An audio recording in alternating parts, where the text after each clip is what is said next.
ভাবলাম এই টুম্পাকে নিয়ে কোনো ভিডিও করব না, কিন্তু আজকে বলতে বাধ্য হচ্ছে। আগে টুম্পার কথাটা শুনে নাও তোমরা, তারপর আমি বলছি। ইঞ্জিনিয়ারকে তুলে নিয়ে এসে ড্রেন পরিষ্কার করাইলাম, এত কিছু করতে বাধ্য করাইলাম, আলটিমেটলি আবারও লোকজন দেখতেছি সবকিছু জাবড়াই ড্রেনের মধ্যেই ফেলছে, গাছ কেটে নিয়ে গাছ ড্রেনেই ফেলছে। তাহলে কি লাভ হলো এত কিছু করা?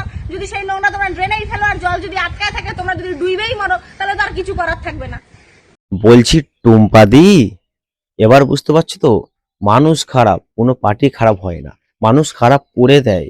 তুমি এখানে ওই যে বলতেছো ড্রেন পরিষ্কার নিয়ে না, ওটা ইঞ্জিনিয়ার ড্রেন পরিষ্কার করে না, যারা পরিষ্কার করে তারা অন্য লোক। একটু শিক্ষিত হও। আর তোমাকে কি বলবো, আমাদের দেশে তৌরা খাতুন দেশের সম্মান নিয়ে মেডেল নিয়ে এখানে ফিরেছে, তাকেই কেউ সম্বর্ধনা জানাচ্ছে না।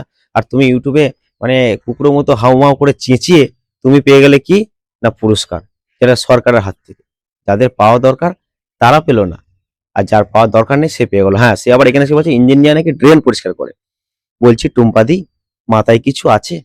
আর ওগুলো নয় বাদ দিলাম, আমি এবার তোমাকে বলি, মানুষ উল্টোপাল্টা কাজ করে, মানুষ অপরিষ্কার রাখে, মানুষরা করে, সরকারের দোষ থাকে না।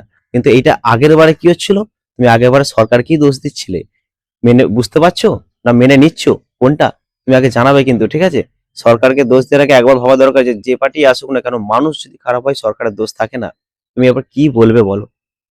তোমার তো অনেক ডায়লগ ছিল, অনেক বড় বড় কথাও ছিল। তো যাক আমি বলবো না। কিছুদিন কি কমাস আগে যখন যুদ্ধ হচ্ছিল, তখন তুমি একটা তেলের নিয়ে ভিডিও বানিয়েছিলে পেট্রোল পাম্পে গিয়ে, যে বলেছিলে অন্য দেশে যুদ্ধ হচ্ছে তো কি হচ্ছে, আমাদের দেশে তেলের দাম তো কমাতে পারতো, দিল্লিতে কম, দিল্লিতে তেলের দাম কম আছে, আমাদের রাজ্যে কমছে না। এখনো সেম পজিশন, দিল্লিতে যে টাকায় তেল দেওয়া হচ্ছে সেটা অন্তত এইখানে করে দিক। এখনো বাইরের দেশে যুদ্ধ হচ্ছে, দিল্লির টাকায় তেলটা এখন এখানে নেওয়া হোক। বলছি টুম্পাদি, ভালো লাগে, প্রতিবাদী ভিডিও আমরাও বানাতে চাই, কিন্তু ওইরকম তোমার মতো ঘ্যাগড়াবাজি, ঢপবাজি, আর কাউকে পছন্দের জন্যে কাউকে জুতো মারা, এগুলো আমরা পছন্দ করি না। যাই হোক, তোমার ব্যক্তিগত ব্যাপার, তুমি চাইছো তোমাকে রোস্ট করে উপরে তুলুক, হও হও, ঠিক আছে? ভালো ভালো থেকো।